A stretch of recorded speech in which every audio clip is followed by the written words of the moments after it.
Welcome to comrade Telugu news channel కి స్వాగతం. ముందుగా హెడ్లైన్స్. లోక్సభ స్పీకర్ గా ఓం బిర్లా ఎన్నిక.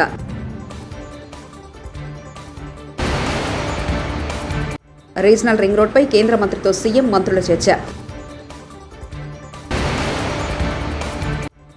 సీఎం రేవంత్ ఫిరాయింపులకు ప్రోత్సహిస్తున్నారు. Jagadish Reddy shocking comments.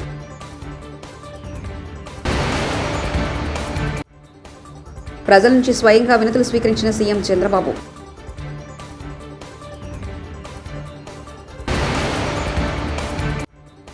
అసెంబ్లీలో జగన్ వైకాపా ఫ్లోర్ లీడర్ మాత్రమే, మంత్రి పయ్యావుల. లోక్సభ స్పీకర్ ఓం బిర్లా ఎన్నికయ్యారు. స్పీకర్గా ఓం బిర్లాను ప్రతిపాదిస్తూ ప్రధాని మోదీ ప్రవేశపెట్టిన తీర్మానాన్ని రాజ్నాథ్తో సహా ఎన్డీఏ ఎంపీలు బలపరిచారు. ఇండియా కూటమి తరఫున కె సురేష్ పేరును శివసేన యూబీటీ ఎంపీ అరవింద్ తీసుకొచ్చి తీర్మానాన్ని విపక్ష ఎంపీలు బలపరిచారు. అనంతరం చేపట్టిన ఎన్నికల్లో ముజువానీ ఓటుతో ఓం బిర్లా విజేతగా నిలిచారు. दूसरी बार इस आसन पर विराजमान हो रहे हैं, आपको और इस पूरे सदन को मेरी तरफ से मैं बहुत बहुत बधाई देता हूं. రీజనల్ రింగ్ రోడ్డుపై తెలంగాణ డిప్యూటీ సీఎం మల్లు భట్టి విక్రమార్క కీలక ప్రకటన చేశారు. కేంద్ర మంత్రి నితిన్ గడ్కరీతో సీఎం రేవంత్ రెడ్డి మంత్రులు ఈరోజు బుధవారం సమావేశమయ్యారు. ఈ సమావేశంలో రాష్ట్రానికి సంబంధించిన ప్రధాన సమస్యలపై చర్చించారు. ఈ భేటీకి సంబంధించిన అంశాలను మీడియాకు డిప్యూటీ సీఎం భట్టి విక్రమార్క వెల్లడించారు. తెలంగాణ రాష్ట్రానికి కావాల్సిన రోడ్ల నెట్వర్క్కు కావాల్సిన అంశాలపై ప్రజెంటేషన్ ఇచ్చినట్లు తెలిపారు. బీఆర్ఎస్ బీ ఫామ్ పైన గెలిచిన పోచారం శ్రీనివాసరెడ్డి, డాక్టర్ సంజయ్ కుమార్ కాంగ్రెస్ పార్టీలో చేరడం చట్ట వ్యతిరేకమ పని అని మాజీ మంత్రి ఎమ్మెల్యే జగదీష్ రెడ్డి అన్నారు. గూడె మహిపాల్ రెడ్డి పార్టీ మార్పుపై స్పందించారు. సీఎం రేవంత్ రెడ్డి ఇల్లు తిరిగి కండువాలు కప్పుతున్నారని ఎద్దేవా చేశారు. రద్దు కావాల్సి ఉన్నది. దాని కొరకు బీఆర్ఎస్ పార్టీ నుంచి మేము స్పీకర్ గారికి పిటిషన్ ఇవ్వడం కొరకు మేము నిన్న నుంచి ప్రయత్నం చేస్తూ ఉన్నాం. నిన్న స్పీకర్ గారు స్వయంగా నాతో మాట్లాడినరు. మాట్లాడి నేను చెప్పిన మీ నివాసానికి నేను దగ్గరలోనే ఉన్నా, 3-4 నిమిషాల్లో చేరుకోగలిగినంత దూరంలోనే ఉన్నా, మీరు పిలిస్తే రావడానికి సిద్ధంగా ఉన్నా, మీరు ఎప్పుడు పిలిచినా వస్తాను అని చెప్పినాను. అయితే వారు నేను ఇప్పుడు చూసి చెప్తా మీకు సమయం ఈరోజు సాయంత్రం అవుతుందా రేపు ఉదయం అవుతుందా అనేది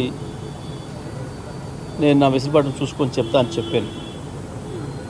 తప్పకుండా స్పీకర్ గారు వారికి ముందే కార్యక్రమాలు ఉండవచ్చు కాబట్టి నేను ఇక్కడే వారి కొరకు వెయిట్ చేస్తూ ఉంటుంది.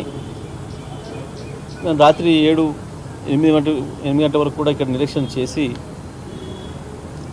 వారి ఓఎస్డీకి వారి ప్రయత్నం చేస్తే స్పీకర్ గారు దొరకలేదు, వారి ఓఎస్డీకి చెప్పి మరి ఇట్లా స్పీకర్ గారు మాట్లాడి వారు స్వయంగా సమయం ఇస్తా అని చెప్పాను. నాకు ఇంకా ఏం చెప్పలేదు.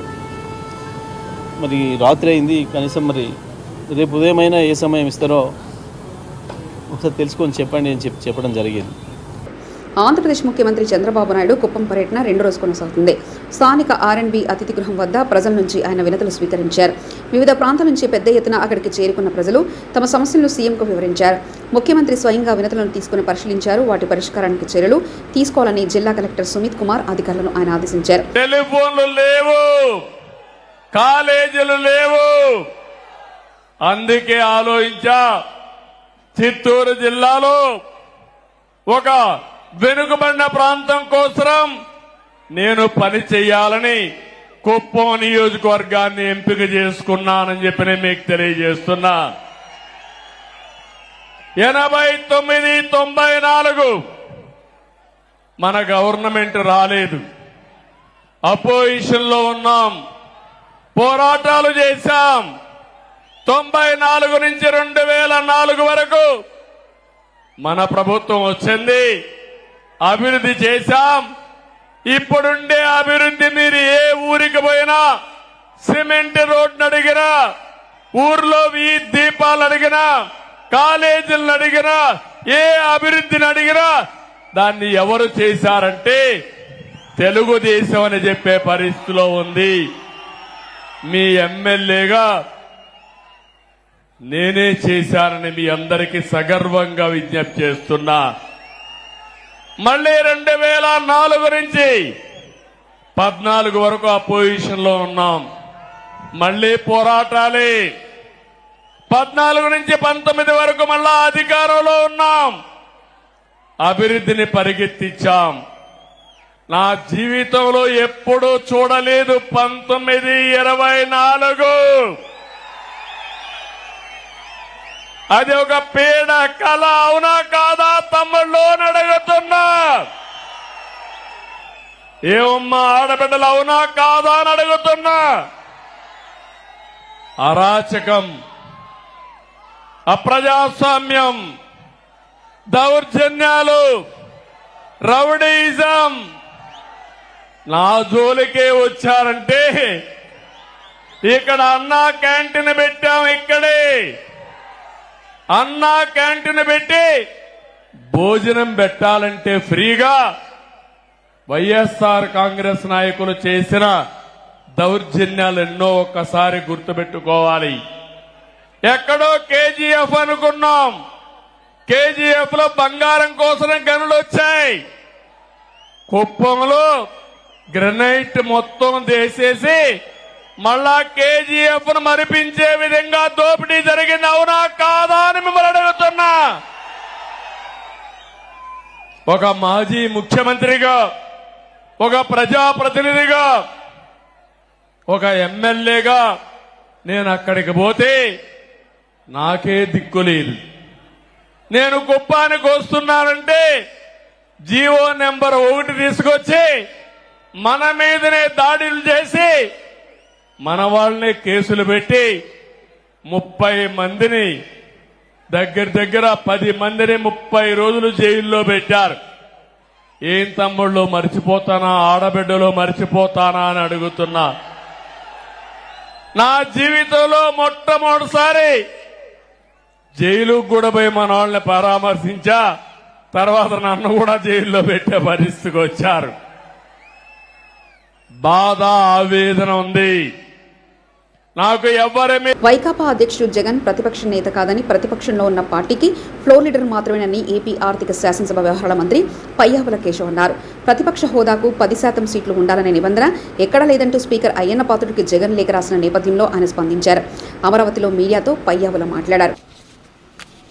నాకు ప్రధాన ప్రతిపక్ష హోదా ఇవ్వకుండా అన్ని పార్టీలు ఏదో ఆలోచన చేస్తున్నాయన్న భావన నాకు కలుగుతోంది అని. జగన్మోహన్ రెడ్డి గారు, పార్టీలు ప్రతిపక్ష హోదాలు ఇవ్వవండి. మీరు అధికారంలో ఉంటారా, ప్రతిపక్షంలో ఉంటారా, ప్రతిపక్ష హోదా కూడా లేకుండా ఇవ్వాలని తీర్పునిచ్చేటువంటిది ప్రజలు. ఈ రాష్ట్ర ప్రజానీకం మీకు ప్రతిపక్ష హోదా కూడా ఇవ్వకూడదు అని నిర్ణయం తీసుకుని తీర్పునిచ్చారు. దాన్ని మీరు యాక్సెప్ట్ చేయండి. ఎస్, బాధాకరమైనటువంటి అంశం. అందుకనే మేము ఎక్కడ కూడా మీరు శాసనసభలోకి వచ్చినా పోయినా కూడా మేమేం మాట్లాడలే, చాలా హుందాగా వ్యవహరించాం. గతంలో చంద్రబాబు నాయుడు గారు మొట్టమొదటిసారి మాట్లాడే ప్రయత్నం చేస్తే ఒకసారి శాసనసభ వీడియోలు తెప్పించుకుని చూడండి, మీరు ఎంత హెకిల్ చేసేటువంటి ప్రయత్నం చేశారు. మీరు యాక్సెప్ట్ చేయండి. ప్రజల తీర్పు మీకు ప్రతిపక్ష హోదా ఇవ్వకూడదు అనేటువంటిది ఇచ్చారు. జీతాలు భత్యాలు ఇచ్చేటువంటి పెన్షన్ ప్రకారం మీకు ప్రతిపక్ష నాయకుడి హోదా వస్తుంది అనేటువంటి సలహా ఏ పెద్ద మనిషి ఇచ్చాడో. గతంలో అంతమంది సలహాదారులు పెట్టుకుని ఇక్కడ దాకా వచ్చారు.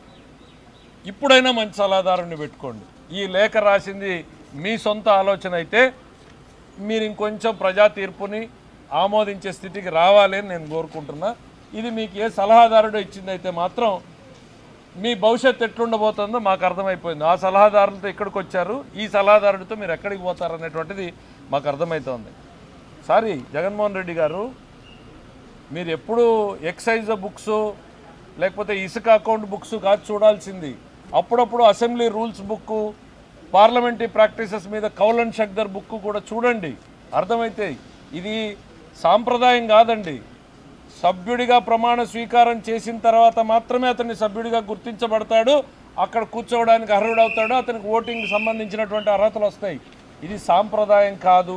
మీ మొట్టమొదటి లేఖలో మొదటి లైన్లోనే మీ ఆలోచనలో తప్పు ఎట్లా ఉంది అనేటువంటిది అర్థమవుతోంది. కానీ మీరు ప్రతిపక్ష నాయకుడు కాదే. ఇక్కడ ప్రతిపక్షంలో ఉన్నటువంటి పార్టీకి సంబంధించినటువంటి నాయకుడు మీరంతే. ఫ్లోర్ లీడర్ అంటారు మిమ్మల్ని. పార్లమెంట్లో గ్రూప్ లీడర్ అంటారు, శాసనసభలో మనం ఫ్లోర్ లీడర్ అంటాం. మీరు ఆ గ్రూపుకి నాయకుడు మాత్రమే తప్ప ప్రతిపక్ష హోదా కలిగినటువంటి ప్రతిపక్ష నాయకుడు కాదు. ఎవరు ఇంత మరీ ఓనమాలు కూడా చూసుకోకుండా ఎట్లా మీ చేత ఈ లేఖ రాయించారో మీకు వచ్చిన ఆలోచన నాకు అర్థం కాదు.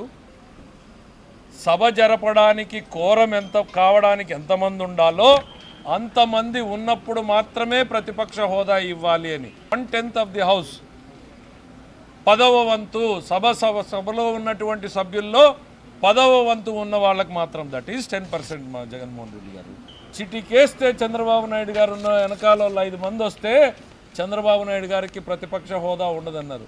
చిటికెలు వేస్తూనే ఉన్నారు 5 ఏళ్లలో. ఏమైంది? చంద్రబాబు నాయుడు గారు వెనకాల ఉన్న సభ్యులు మీ వెనకాల వచ్చారా? హోదాలు పోయినాయా? ఆ రోజు మీకు తెలుసు కదా 10% అనేటువంటిది. మీ నోటితో మీరే చెప్పారే ఇదే శాసనసభ సాక్షిగా. మళ్ళీ ఇవాళ వచ్చేసి ఆ 10% నిబంధనే లేదు తూచ్. మీ ఇవన్నీ చూస్తూ ఉంటే ప్రజలు అధికారం తీసేసినా మీరు ఇంకా ఆ కొసరు అధికారం కోసం పాకులాడుతున్నట్టు కనపడుతుంది. ప్రతిపక్ష నాయకుడు అంటే క్యాబినెట్ ర్యాంక్ వస్తుంది. ఆర్టీసీ మహిళలకు ఉచిత ప్రయాణం హామీపై తాము ఏర్పాటు చేసే కమిటీ కర్ణాటక, తెలంగాణ రాష్ట్రాల్లో అధ్యయనం చేసి ఎలాంటి సమస్యలు లేకుండా పథకం అమలు చేస్తామని మంత్రి రాంప్రసాద్ రెడ్డి తెలిపారు. చిత్తూరు జిల్లా కుప్పం ఆర్టీసీ ప్రాంగణంలో 5 నూతన బస్సులను ఆయన ప్రారంభించారు. నూతన బస్సులో తొలి టికెట్ మంత్రి కొనుగోలు చేశారు. అనంతరం ఆయన మీడియాతో మాట్లాడారు. అత్యున్నత ప్రమాణాలతో కుప్పంలో ఈ బస్టాండ్ ఏర్పాటు చేస్తామన్నారు. గత ప్రభుత్వంలో డిపోలను బస్టాండ్లను నిర్వీర్యం చేశారని ఆరోపించారు.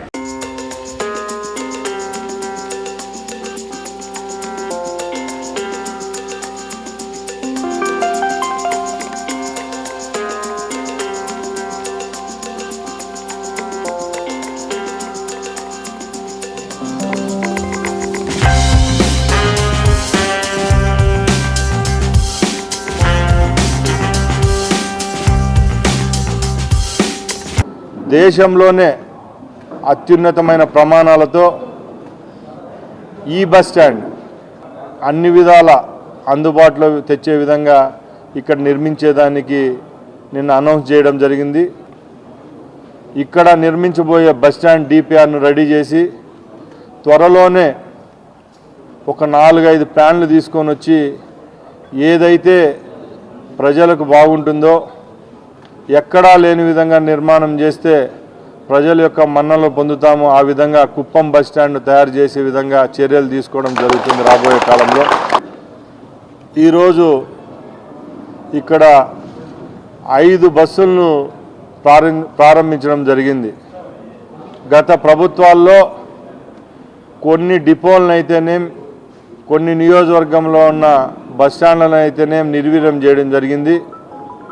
ముఖ్యమంత్రి గారు ఇక్కడికి రావడంతోనే సుమారు గతంలో నిలిపేసిన 30 పైన సర్వీసులను మరొకసారి ప్రారంభించడం జరుగుతూ ఉంది. భద్రతా ప్రమాణాలు పాటించి రోడ్లపైకి బస్సులు వచ్చేటప్పటికి బస్సులు ఫిట్గా ఉండాల.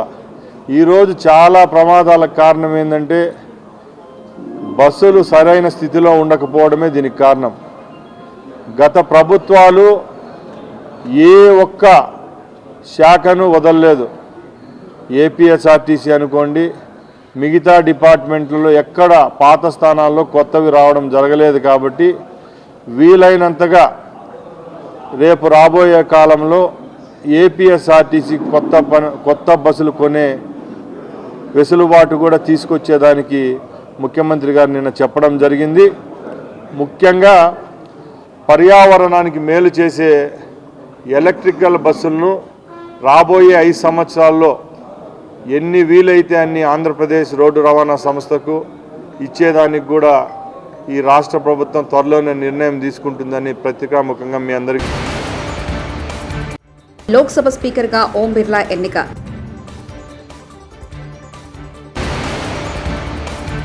రీజనల్ రింగ్ రోడ్పై కేంద్ర మంత్రితో సీఎం మంత్రుల చర్చ. సీఎం రేవంత్ ఫిరాయింపులకు ప్రోత్సహిస్తున్నారు. Jagadish Reddy shocking comments.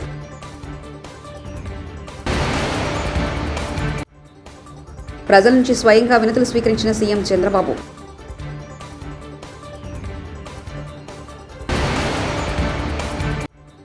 అసెంబ్లీలో జగన్, వైకాపా ఫ్లోర్ లీడర్ మాత్రమే, మంత్రి పయ్యావుల. ఇవి బులెటిన్ విశేషాలు. చూస్తూనే ఉండండి కామ్రేడ్ తెలుగు న్యూస్ ఛానల్. ప్రతినిధి ఒంటేరు రమేష్ చంద్ర పరకాల.